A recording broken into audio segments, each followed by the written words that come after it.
ઉત્તર પ્રદેશની વિધાનસભાની ચૂંટણીની।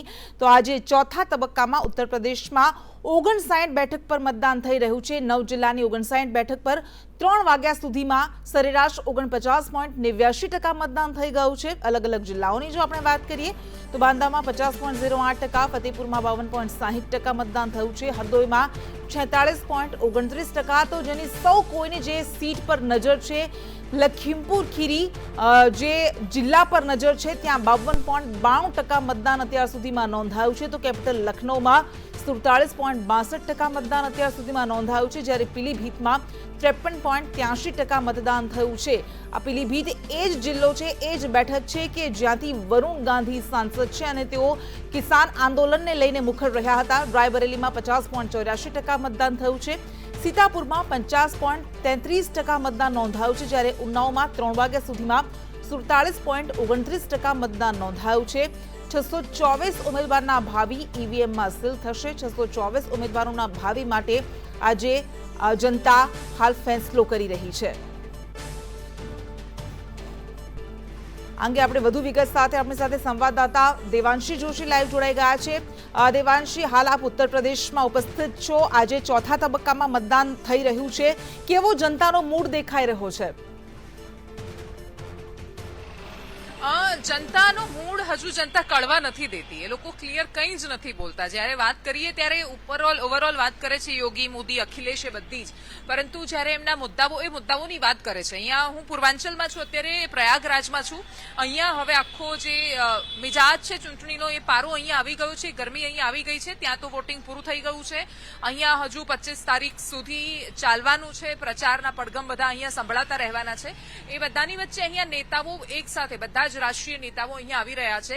ખેડૂત અને યુવાનો બે બહુ મોટો મુદ્દો છે, પરંતુ ભારતીય જનતા પાર્ટીનો એક બહુ જ ક્લિયર એજન્ડા છે, એ છે એ લોકો કાનૂન અને વ્યવસ્થા પર ચૂંટણી લડવા જઈ રહ્યા છે, જેની સાથે રાજ્યના ઘણા બધા લોકો સહમત થાય છે કે માફિયાગીરી ઓછી થઈ છે, પરંતુ ક્ષેત્ર બદલાય એમ મુદ્દા બદલાઈ જાય છે। અયોધ્યામાં પણ જ્યારે ચૂંટણી છે હવે, ત્યારે અયોધ્યામાં નગરની વાત કરીએ તો ત્યાં તો ભારતીય જનતા પાર્ટીને સમર્થન મળી રહ્યું છે। વેપારીઓ, બ્રાહ્મણો અને સંતો પણ ઘણા નારાજ છે, એની વચ્ચે ભારતીય જનતા પાર્ટીને થોડું ઘણું સમર્થન દેખાય છે। પણ જેવા ગામડાઓમાં જઈએ છીએ ત્યાં લોકો કહેતા હોય છે કે ગાય ખાઈ જશે મોદી યોગીના વોટ તો, કારણ કે અહીંયા જે છૂટા ઢોરનો પ્રશ્ન છે, રખડતા ઢોરનો આતંક અહીંયા હોય છે કે લોકો આવીને પાકને નુકસાન વેરતા હોય છે, અને આ બધાનો ફાયદો લેવા માટે સંયુક્ત કિસાન મોરચો અત્યારે મેદાનમાં છે। પશ્ચિમી યુપી જે જાટલેન્ડ છે, ખેડૂત બાહુલ્ય વિસ્તાર છે, શેરડીના ખેતરોનો આખો વિસ્તાર, ત્યાં તો એમણે પ્રચાર કર્યો અને ત્યાં રાકેશ ટિકિત કહેતા હતા કે વોટ કોકો લઈ ગઈ, એટલે કે પંક્ષી લઈને ઉડી ગયું આખા બધા વોટ યોગી મોદીના। પરંતુ અહીંયા એ પૂર્વાંચલમાં પણ આવ્યા છે, આજે જ પ્રયાગરાજમાં હતા, અમે પણ એમની સાથે વાત કરી તો એ કહે છે કે હવે ગુજરાતમાં પણ આવવાના છે ઇલેક્શન્સમાં, પણ યુપીનો મિજાજ હજી સુધી જનતાએ કોઈને નથી કળવા દેતો। હું કેટલાય લોકોને મળી, પણ કોઈ વ્યક્તિ એવું નથી મળ્યું કે જે શ્યોરિટી સાથે એવું કહી શકે, અને જે ખાસ સ્થાનિક પત્રકારો સાથે પણ હું વાત કરી રહી છું તો અલગ અલગ ક્ષેત્રના પત્રકારો બધા જ એવું કહે છે કે આ વખતે એટલું આસાન નહીં હોય ભારતીય જનતા પાર્ટીને 300 પાર લાવવું અથવા જીતવું કે 250 સુધી પહોંચવું, કેમ કે અખિલેશ ટક્કર આપી રહ્યા છે, પણ સામે પક્ષે ભારતીય જનતા પાર્ટીની લડાઈ બહુ જ બધા વિપક્ષોની સામે છે, અને વિપક્ષ જ્યારે વધારે હોય ત્યારે દેખીતી રીતે જ એ વોટ વહેંચાઈ જતા હોય છે, જેનો ફાયદો છેલ્લે ભાજપને થતો હોય છે। એટલે અહીંયા હું જ્યાં સુધી આ ચૂંટણીને જોઈ રહી છું, યોગી આદિત્યનાથનું ચૂંટણી જીતવું અને સરકાર બનાવવું એ તો નક્કી છે, પરંતુ 300 ને પાર જશે એવું કોઈ સંજોગોમાં અત્યારે લાગી નથી રહ્યું।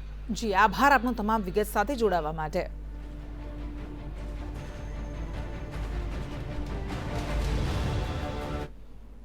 તો આજે ચોથા તબક્કામાં મતદાન થયું અને યુપીમાં 5મા ચરણ માટે ધુઆધાર પ્રચાર થઈ રહ્યો છે। બહરાઇચમાં પ્રધાનમંત્રી નરેન્દ્ર મોદીએ ચૂંટણી સભા સંબોધી અને પરિવારવાદને મુદ્દે પ્રધાનમંત્રી નરેન્દ્ર મોદીએ અખિલેશ યાદવ પર પલટવાર કર્યો। ટ્રિપલ તલાક મુદ્દે અખિલેશને મોદીએ ઘેર્યા। તેમણે કહ્યું કે પરિવારવાદી હોવા છતાં પણ તેઓ મહિલાઓનું દર્દ ન સમજી શક્યા। અમે પરિવારવાદી નથી, પરંતુ પરિવારનું દર્દ સમજી શક્યા છીએ। ટ્રિપલ તલાક મુદ્દે પરિવારનું દર્દ અમે દૂર કર્યું છે। મુસ્લિમ મહિલાઓને અમે ન્યાય અપાવવાનું કામ કર્યું છે। મુસ્લિમ પિતા, ભાઈ અને બહેનનું દર્દ અમે દૂર કર્યું છે।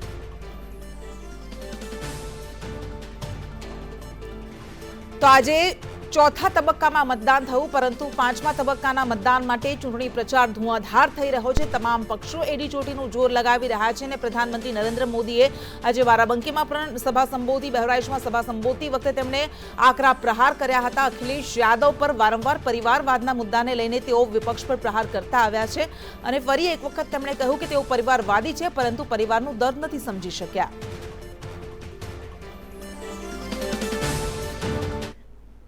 આ તરફ ચોથા ચરણના મતદાન વચ્ચે પ્રિયંકા ગાંધીએ નિવેદન આપ્યું. ચૂંટણી બાદ યુપીમાં વિપક્ષના એક થવા અંગે પ્રિયંકા ગાંધી બોલ્યા. તેમણે કહ્યું કે વિપક્ષ મળીને જો ચૂંટણી લડતો હોત તો વધારે ફાયદો થયો હોત. પ્રિયંકાએ ગઠબંધનનો વિકલ્પ ખુલ્લો હોવાનું પણ જણાવ્યું છે. આ ઉપરાંત સમાજવાદી પાર્ટીને સમર્થન કરવાના સવાલ પર પ્રિયંકા ગાંધીએ જવાબ આપ્યો કે ચૂંટણી પરિણામ બાદની સ્થિતિને જોઈને અમે વિચાર કરીશું.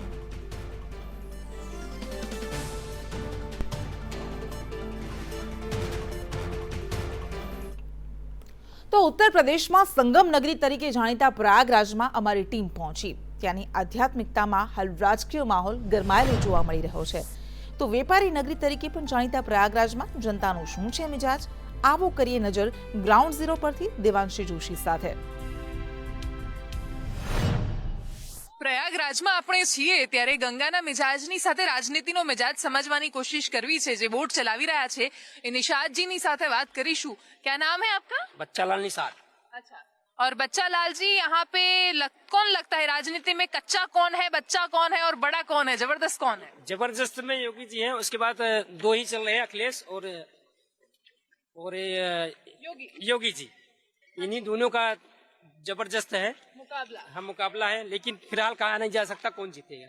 ये तो यहाँ तो बहुत सारे लोग आते होंगे, आप भी प्रयागराज में घूमते होंगे, तो लगता क्या है जीतेगा कौन? योगी जी हाँ। और आपको क्या लगता है कि मुकाबला टाइट है? दोनों का टाइट है, लेकिन यात्री लोग भी कहते हैं कि योगी जी सफाई की है, गुंडागर्दी भी साफ की है और सफाई भी साफ की है। अच्छा, तो मतलब आपको योगी जी पसंद है ना? और आपको लगता है कह नहीं सकते कि जीतेगा कौन? हाँ, फिर दोनों लोग का ऐसा चल रहा है, ये तो 27 तारीख के बाद ही मिलेगा कौन जीता कौन हारा। अच्छा, तो आपके दिमाग में भी कुछ अभी तो हो गया होगा फिक्स, किसको देने वाले हैं, मतलब आपको तो कौन पसंद है? अब कल आएंगे यहाँ पे, जब नरेंद्र मोदी कल आने वाले हैं यहाँ पे, अब आएंगे तब एक तरफा मुकाबला फिर हो सकता है।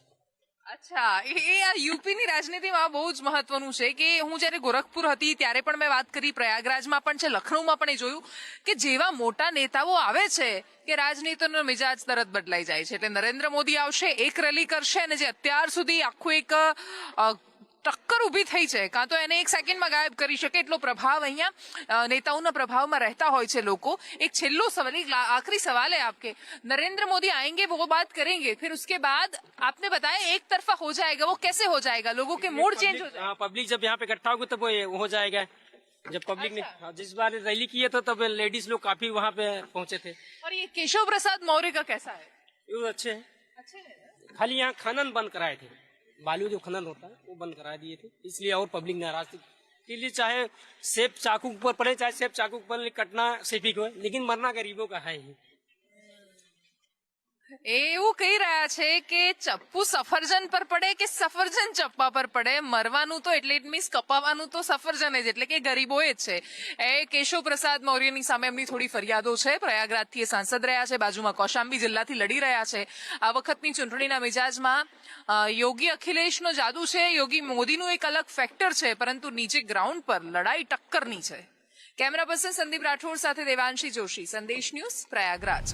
કોઈક ગંગા કિનારે જીવનમાં પ્રેમની અપેક્ષા સાથે આવે છે, કોઈક વિચારે છે કે એની જીવન નૈયા અહીંયાથી તરી જવાની છે, કોઈક મોક્ષની અપેક્ષા રાખે છે અને રાજનેતાઓ પ્રયાગરાજની આ ધરતીથી મતની અપેક્ષા રાખે છે. પૂર્વાંચલનું કેન્દ્ર એવી આ ધરતી ઘણું બધું બતાવે છે, પરંતુ આ શહેર પ્રધાનમંત્રીઓના શહેર તરીકે ઓળખાય છે અને એટલે જ ઇતિહાસથી લઈ વર્તમાન સુધી એનું અદ્ભુત મહત્વ છે, અનેરું મહત્વ છે. આ મહત્વ ધાર્મિક દ્રષ્ટિએ પણ છે, આ મહત્વ ભૌગોલિક દ્રષ્ટિએ પણ છે અને સૌથી વિશેષ રાજનીતિક આનું મહત્વ છે. 27 તારીખે પૂર્વાંચલનું મતદાન જ્યારે શરૂ થશે ત્યારે પ્રયાગરાજની ધરતી પણ પોતાનો મિજાજ બતાવવાની છે.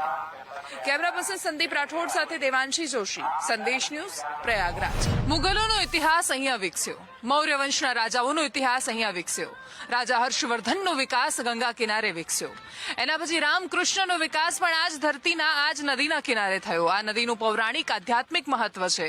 હરિદ્વારથી લઈને બંગાળ સુધીની એની યાત્રા છે। હિમાલયથી લઈને બંગાળની ખાડીમાં સમુદ્રમાં એ જાય છે, પરંતુ એની વચ્ચે પ્રયાગરાજમાં જ્યારે ગંગા યમુનાનું મિલન થાય છે ત્યારે રાજનીતિક મિલનની પણ એ વાત કરે છે। આ બતાવે છે કે રાજનીતિનો મિજાજ કેવો રહેવાનો છે પૂર્વાંચલમાં। પ્રયાગરાજમાં ગંગા જમુનાના ઘાટ પર જ્યારે ગંગા જમુની તહેઝીબની એક બાજુ રાજનીતિમાં વાત થતી હોય ત્યારે આ ઘાટમાં અલગ પડતું એનું પાણી પણ દેખાય છે। વિશાળ રાજનીતિ છે, અદ્ભુત રાજનીતિ છે, પણ એ બધાથી ઉપર ઉઠીને જોઈએ તો ગંગાની પોતાની પવિત્રતા છે જે આ દેશને જીવન આપતી રહી છે। कैमरा पर्सन संदीप राठौड़ साथे देवांशी जोशी, संदेश न्यूज, प्रयागराज। प्रयागराजની ધરતી ગંગા જમુનાના મિલનની સાથે ગંગા જમુની તહેઝીબ શીખવાડે છે, પરંતુ એ તહેઝીબ રાજનીતિએ કેટલી શીખી છે। રાજનીતિના ગલિયારાઓમાં જ્યારે એક બાજુ 80-20ની વાત છે, બીજી બાજુ જિન્નાને આદર્શ માનવાની વાત છે, પણ એ બધાની વચ્ચે પ્રયાગરાજ ઈચ્છે છે પોતાનો વિકાસ, ગંગાની આ ધરતી ઈચ્છે છે પોતાના મુદ્દાઓ પર થતી વાત, અને એટલા જ માટે અહીંયાની લડાઈ ભારતીય જનતા પાર્ટી, કોંગ્રેસ, સપા, બસપાથી આગળ નીકળીને એકદમ નીચેના સ્થાનિક પક્ષો સુધી પહોંચી ગઈ છે। આ પક્ષો હવે નક્કી કરવાના છે, અપનાદલ જેવા નાના નાના પક્ષો નક્કી કરવાના છે પૂર્વાંચલનું ગણિત। પૂર્વાંચલની રાજનીતિમાં પ્રયાગરાજ કેન્દ્ર બનવાનું છે। તો પ્રયાગરાજ એક એવી નગરી છે કે જેનું ધાર્મિક અને આધ્યાત્મિક મહત્વ તો છે જ, પરંતુ રાજકીય મહત્વ પણ ખૂબ છે। પ્રયાગરાજ એક એવી નગરી છે કે જ્યાંથી સૌથી વધારે પ્રધાનમંત્રી આવ્યા છે, અને આ નગરી કે જ્યાં 5મા તબક્કામાં ચૂંટણી થવાની છે અને તમામ પક્ષના દિગ્ગજો પ્રચાર કરી રહ્યા છે પ્રયાગરાજની જનતાને જીતવા માટે। ત્યારે જનતા, પ્રયાગરાજની જનતા શું કહી રહી છે, પ્રયાગરાજની જનતાનો મુદ્દો શું છે, મિજાજ શું છે, તે જાણવાની કોશિશ અમારી ટીમે કરી। તીર્થનગરી પ્રયાગરાજમાં મતદાતાને જાગૃત કરવા માટે ઇલેક્શન કમિશન પોતાના દરેક પ્રયાસો કરી રહ્યું છે। પૂર્વાંચલની રાજનીતિની અહીંયાથી શરૂઆત થવાની છે અને આઈ લવ પ્રયાગરાજ એવું એક બાજુમાં બોર્ડ મારેલું છે, હોર્ડિંગ મારેલું છે, અને ત્યાંથી શરૂ થઈ રહ્યું છે, પરંતુ અહીંયાના મતદાતાઓનો મિજાજ આપણે સમજવો છે। કહાં સે આપ, प्रयागराज से ही? अच्छा, क्या लगता है आपको यहाँ की राजनीति का माहौल? यहाँ राजनीति का माहौल ठीक ही लग रहा है। मतलब सब अलग अलग पार्टियों के अलग अलग विचार है मैडम, तो सब अलग अलग अपने विचार। और आपके विचार किससे मेल खाते हैं? देखिए हमारे विचार तो मतलब हमारे जो विचार है वो भारतीय जनता पार्टी की तरफ है। अच्छा, हाँ। तो आपको यहाँ किन का दबदबा लगता है? इनका ये दबाव लग रहा है कि मतलब जो भारतीय जनता पार्टी के कैंडिडेट है वो निकलेंगे, क्योंकि भारतीय जनता पार्टी ने कई सारा विकास किया है। कौन जीतेगा? यहाँ पर सपा का लहर है मैम। सपा? यस, हमारी पार्टी जीत रही है, अच्छे खासे वोटों से निकल रही है। अखिलेश पसंद हाँ, है? अखिलेश यादव।